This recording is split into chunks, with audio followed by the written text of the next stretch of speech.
Baik, nama saya Martin Shibuya, NIM 71 2019 251. Saya di sini akan mempresentasikan materi menalar Tuhan dalam bingkai moralitas. Tuhan merupakan sosok yang sampai saat ini masih dipertanyakan, bahkan diperdebatkan tentang eksistensinya. Apakah ia benar-benar ada atau itu hanyalah sebatas ilusi atau imajinasi dari manusia yang berusaha untuk membuktikan keberadaannya atau eksistensinya. Manusia merupakan makhluk yang selalu ingin tahu. Untuk bisa mewujudkan hal itu, untuk bisa memenuhi hal itu, manusia selalu bertanya dan berusaha untuk mengetahuinya. Dalam upayanya ini, manusia menggunakan ilmu pengetahuan sebagai media untuk menuangkan segala pikirannya dan mencari tahu tentang hal yang belum diketahui sebelumnya. Moral merupakan suatu ajaran yang berkaitan dengan sifat baik dan buruk, berkaitan dengan sikap, kewajiban, akhlak, dan budi pekerti. Moralitas adalah kualitas dalam perilaku manusia yang menunjukkan baik atau buruk, benar atau salah, pengertian baik buruknya sikap manusia. Moral bisa dikatakan memiliki pengertian yang sama dengan kesusilaan. Keduanya sama-sama berisi tentang ajaran baik atau buruknya suatu perbuatan. Immanuel Kant merupakan salah satu tokoh filsafat moral yang paling dikenal. Dalam argumennya, Kant berpendapat bahwasannya kesadaran moral, kesadaran yang mewajibkan kita untuk berkelakuan atau berperilaku sesuai nilai moral yang ada, merupakan implikasi dari eksistensi Tuhan. Sesuai dengan pemikirannya Kant, maka Tuhan dan moralitas tidak dapat dipisahkan. Di sisi eksternal juga, manusia menemui tantangan di mana ilmu pengetahuan yang mungkin dianggapnya dapat memberi jawaban atas kegelisahan hatinya tentang eksistensi Tuhan. Bagaimana manusia dapat hidup dan berkecimpung dalam realitas diri dan lingkungannya, namun ternyata ilmu pengetahuan dan sains juga tidak dapat menjadi jawaban absolut atau jawaban yang kompleks. Kebahagiaan yang sempurna dalam memiliki Tuhan diketahui sebagai tujuan akhir dari manusia yang hidup di dunia ini. Dalam upayanya untuk bisa memenuhi tujuan akhir ini, manusia harus melakukan perbuatan-perbuatan yang dikatakan benar. Perbuatan-perbuatan yang dikatakan benar ini adalah perbuatan yang sesuai dengan nilai moral yang ada. Perbuatan yang benar dan buruk tercakup dalam moralitas. Baik, rumusan masalahnya yang pertama, apa perspektif Tuhan yang dikemukakan para ahli? Yang kedua, apa pengertian moral? Yang ketiga, apa saja nilai-nilai dan contoh dari nilai-nilai moral? Yang keempat, mengapa ada tujuan dan tuntutan moralitas? Yang kelima, bagaimana kesadaran moral menunjuk pada Allah? Yang keenam, bagaimana kaitan antara Tuhan dan kesadaran moral? Dan selanjutnya tujuan. Yang pertama, memaparkan perspektif Tuhan yang dikemukakan para ahli. Yang kedua, memaparkan pengertian moral. Yang ketiga, mendeskripsikan apa saja nilai-nilai dan contoh dari nilai-nilai moral.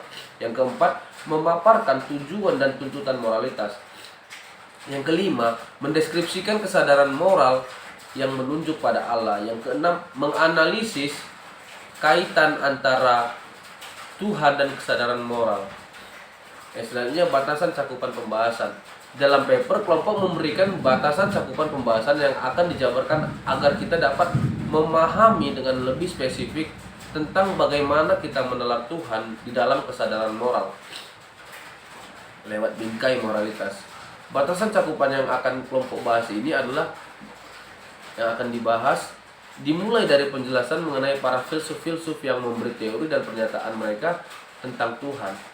Pengertian moral secara umum, apa saja nilai-nilai moral yang ada dalam kehidupan keseharian manusia, serta contoh konkret dari masing-masing nilai moral tersebut.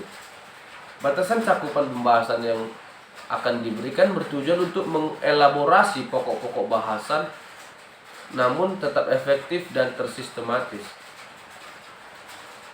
Yang pertama, Tuhan menurut pandangan para ahli. Menurut Immanuel Kant, terdapat dua pandangan menurut Immanuel Kant mengenai Tuhan, yaitu yang pertama, Tuhan sebagai instansi transenden dan absolut yang memberi hukum mutlak. Kemudian yang kedua, Tuhan sebagai penjamin kebahagiaan adalah Tuhan yang sama. Padanya imperatif moral dalam suara hati manusia, Immanuel Kant memahami bahwa kebahagiaan dalam dua arti. Yang pertama, Arti kebahagiaan adalah apa yang baik untuk manusia pada segala dimensi material dan rohaninya. Yang artinya bahwa kebahagiaan mencakup baik dimensi intramundan atau apa yang sungguh termasuk pada kebahagiaan hidup manusia yang sejati kini dan di sini, maupun dimensi intersionalitas transendennya. Yang kedua, arti empiris dan intramundan atau bersifat duniawi melalui duniawi melulu, yakni sebagai terpuaskannya semua kecondongan kita dalam bidang indrawi. Artinya bahwa kebahagiaan itu menurutkan tidak boleh menjadi dasar moralitas kita. Yang selanjutnya, menurut pendapat Aristoteles, bahwa Tuhan yaitu penggerak alam. Dalam teori aktus potensi, alam merupakan objek yang mempunyai potensi dalam melaksanakan perubahan-perubahan tersebut. Yang dimaksudnya merupakan tujuan. Dengan istilah lain, alam mempunyai potensi dalam merealisasikan dirinya sesuai dengan tujuannya. Menurut Anselmus terdapat dua cara untuk membuktikan adanya Tuhan, yaitu yang pertama, pada saat Anselmus melihat adanya hal-hal yang terbatas, Anselmus juga mengandaikan adanya hal-hal yang tidak terbatas. Dengan begitu, Anselmus hendak mengatakan bahwa akal manusia hanya mampu untuk sampai kepada pemahaman yang biasa-biasa saja, tidak sepenuhnya mendalam dan sungguh-sungguh mendasar. Yang kedua, Anselmus untuk membuktikan adanya Tuhan ialah dengan cara penguraian. Baginya apa yang kita sebut Tuhan memiliki suatu pengertian lebih besar dari segala sesuatu yang bisa kita pikirkan. Yang selanjutnya, pengertian moral. Secara etimologi, moral berasal dari bahasa Latin mores, yang artinya kebiasaan, kesusilaan, tabiat atau kelakuan. Sehingga moral bisa diartikan sebagai ajaran sesuai moralitas, artinya hal mengenai kesusilaan. Jadi etika dan moral merupakan sinonim, sehingga dapat dikatakan bahwasannya etika merupakan filsafat moral itu sendiri. Moral merupakan pendorong manusia untuk melakukan perbuatan-perbuatan baik sebagai suatu kewajiban. Moral dapat dikatakan sebagai penilaian atau pandangan atau titik acuan terhadap baik atau buruknya perilaku manusia. Moral merupakan suatu kepekaan dalam hal-hal pikiran dan tindakan yang sesuai dengan aturan-aturan yang berlaku. Moral merupakan suatu aturan mengenai sikap dan perilaku manusia sebagai manusia.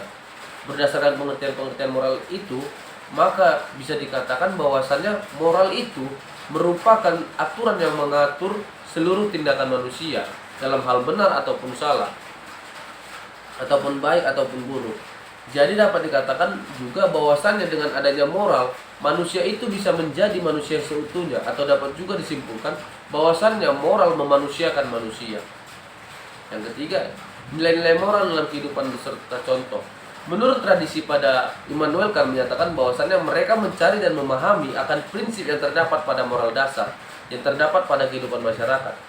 Perlu kita ketahui juga bahwasannya pada prinsip moral dalam dasar terdapatnya keadilan.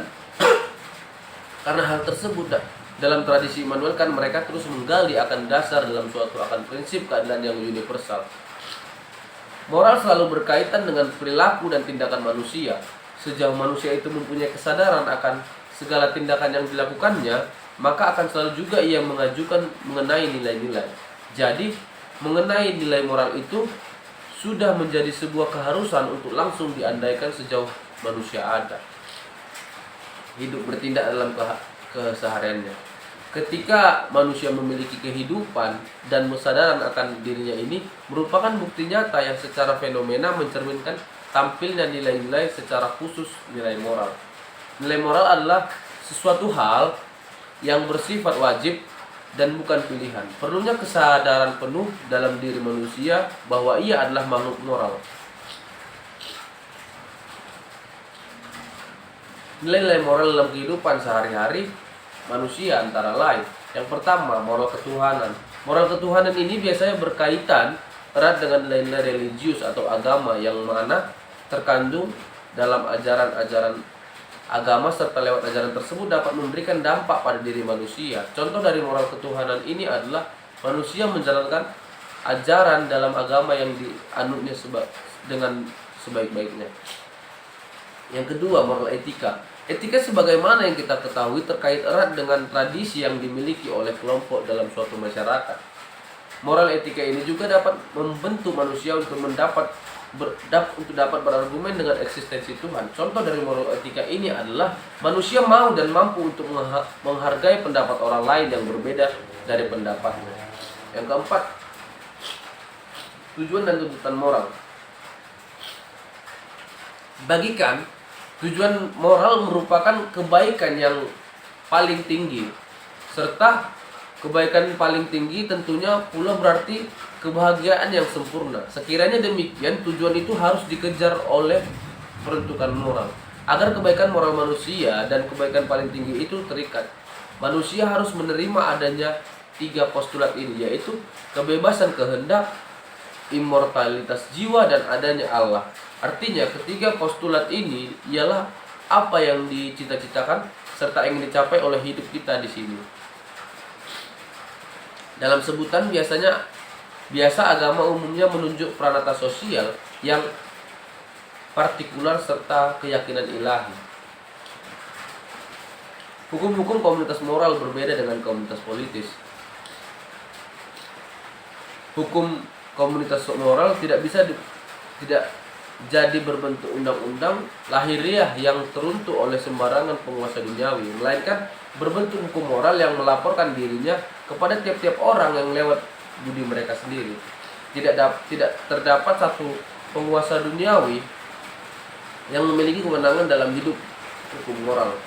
Walaupun kan lebih diketahui selaku filsuf yang berkecimpung dalam bidang epistemologi serta etika, namun kajian tentang Tuhan juga tidak luput dan penelaahannya. Baikkan Tuhan tidaklah soal teoritis, melainkan soal praksis, soal moral, soal keseluruhan pengalaman serta makna ataupun arti hidup yang terdalam.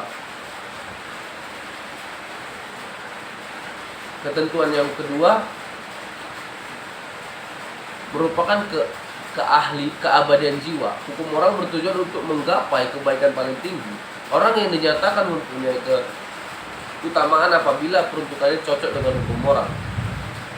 Tidak hendak sempat manusia menggapai kesuksesan kehendak dengan hukum moral.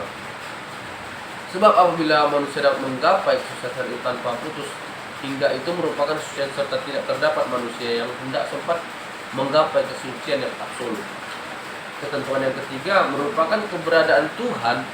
Keutamaan merupakan kesesuaian yang antara kehendak dengan hukum moral, serta dari keutamaan inilah timbul kebahagiaan. Tetapi perihal itu bukanlah hal yang menjadi, sebab manusia bukan yang maha pengatur yang dapat mengharmonisasikan dunia sesuai dengan kehendak serta keinginannya. Selanjutnya, kesadaran moral yang menunjuk pada Allah. Yang pertama yaitu suara hati. Kesadaran moral adalah sebuah pengetahuan yang memberikan kesadaran akan perbuatan dan tingkah laku kita sebagai manusia, entah itu perbuatan yang baik ataupun tidak baik, dan pemilihan akan perbuatan kita menentukan kualitas kita sebagai manusia. Yang kedua yaitu kemutlakan suara hati. Ciri khas dari kemutlakan suara hati yaitu mengenai kenyataan bahwasannya suara hati tidak dapat ditawar-tawar oleh pertimbangan akan untung ruginya, itu dapat disebut sebagai mutlak. Artinya adalah suara hati tidak dapat ditawar yang disebabkan karena tuntutannya maupun segala kepentingan dan kesenangan seseorang dalamnya. Suara hati manusia juga menyadari bahwasannya dirinya berada dalam kewajiban yang mutlak guna selalu memilih hal yang baik, jujur, benar, dan hal-hal baik lainnya, dan menentang akan hal yang tidak baik. Yang ketiga yaitu hati nurani. Hati nurani merupakan arahan hati yang mengarah kepada hal berbuat baik, jujur, adil, dan suatu hal yang mengarah kepada nilai-nilai moral. Dapat dikatakan bahwasanya hati nurani adalah kesadaran dalam diri manusia untuk melakukan suatu yang baik dan bukan jahat. Yang keempat, dari mana tuntutan hati nurani? Terdapat 2 kewajiban mutlak tuntutan hati nurani. Yang pertama, kewajiban moral berasal dari manusia itu sendiri dan bukan dari realitas lain. Yang kedua, kewajiban itu tidak dapat ditetapkan manusia sendiri, karena jika manusia sendiri yang mewajibkan, maka manusia dapat mencabut kewajiban tersebut. Yang kelima, hati nurani dan realitas transenden. Hati nurani memiliki sifat yang menegur kita, akan tetapi kita terkadang selalu tidak mengikuti akan suara hati nurani tersebut. Namun secara tidak langsung kita telah bersalah secara sadar. Kita sebagai manusia tidak mengikuti akan suara hati kita, namun kita sebagai manusia tidak akan pernah lepas dari suara hati nurani tersebut. Yang keenam, mutlak dan personal. Realitas merupakan segala sesuatu yang transenden dan juga mutlak adanya. Ciri khas dari realitas transenden yang mutlak tersebut adalah hal tersebut seolah-olah memanggil dan menuntun diri kita, mengajak diri kita bahwasannya diri kita menyadari bahwa suci merupakan sebagai kehendak akan kemutlakan yang menolak akan hal yang salah ataupun yang tidak benar. Sehingga ketika diri kita yang berpusat akan berpengetahuan akan merasa malu ketika kita memilih akan hal yang tidak benar. Yang selanjutnya, kaitan antara Tuhan dan kesadaran moral.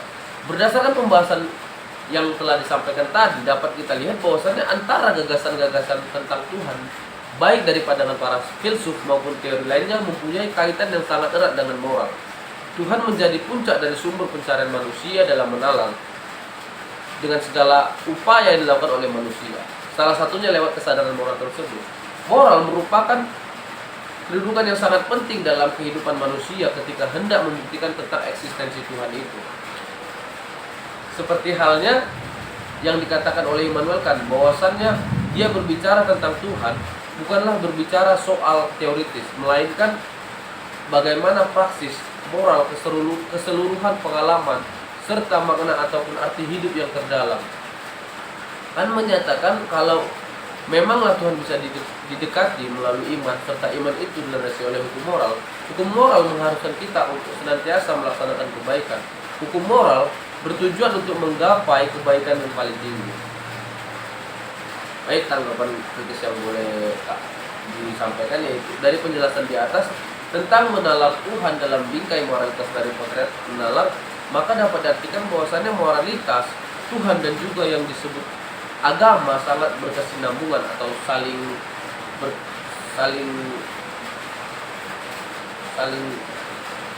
sambung menyambung. Hal ini dilatar belakangi juga dari perkataan salah satu tokoh filsafat yaitu Immanuel Kant. Dalam argumennya Kant berpendapat bahwasannya kesadaran moral, kesadaran yang mewajibkan kita untuk berkelakuan sesuai nilai moral, merupakan implikasi dari eksistensi Tuhan. Sesuai dengan pemikiran Kant, maka Tuhan dan moralitas tidak dapat dipisahkan. Tuhan merupakan kepenuhan moralitas dan puncak moralitas. Tidak boleh ada jarak antara tataran konsep dari manusia bertuhan, manusia yang bermoralitas, dan tentang menalar Tuhan dengan realitas praksis moralitas manusia bertuhan. Artinya bahwa yang bertuhan harus menjadi simbol dan kehadiran moralitas Tuhan di tengah-tengah komunitas masyarakat. Kemudian eksistensi manusia sebagai makhluk yang seharusnya menandakan bahwa kehadiran manusia dalam eksistensinya menandai kehadiran moralitas yang dibawanya sebagai bagian dari properti ilahi yang ditempatkan Tuhan di dalam diri manusia. Properti itu adalah kesadaran. Manusia mengharuskan untuk menerima bahwa dalam peristiwa penghembusan nafas oleh Allah harus diterima sebagai dasar untuk mengerti kesadaran moralitas. Yang dimaksudkan di sini adalah rujukan kepada sifat-sifat moral Allah. Oleh karena itu dalam menelusuri moralitas Tuhan dalam kehidupan praksis manusia dalam bertuhan.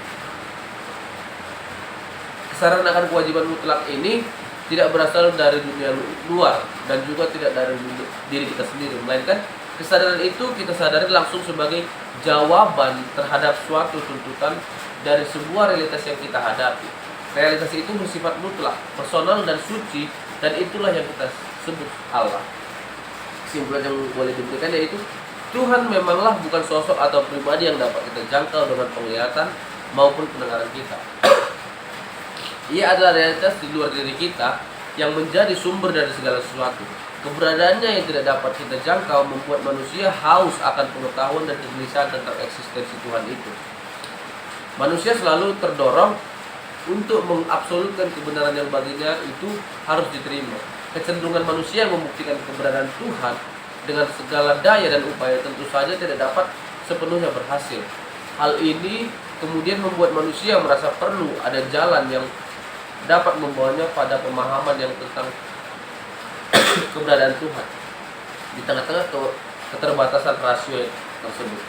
Moral selalu berkaitan dengan perilaku dan tindakan manusia. Sejauh manusia itu mempunyai kesadaran akan segala tindakan yang dilakukannya, maka akan selalu juga ia mengajukan mengenai nilai-nilai. Jadi, mengenai nilai moral ini sudah menjadi sebuah keharusan untuk langsung diandaikan sejauh manusia ada, hidup bertindak dalam kesehariannya. Sadarnya manusia akan kesadaran moral tentu akan sangat berimplikasi untuk terbentuknya sebuah pemahaman bahwa Tuhan itu ada dan karena Tuhan ada maka manusia dapat mendedikasikan nilai-nilai moral yang baik di dalam setiap kehidupannya. Tuhan dan kesadaran moral akan selalu berjalan beriringan hanya apabila manusia sadar dan menghidupi hal tersebut. Terima kasih.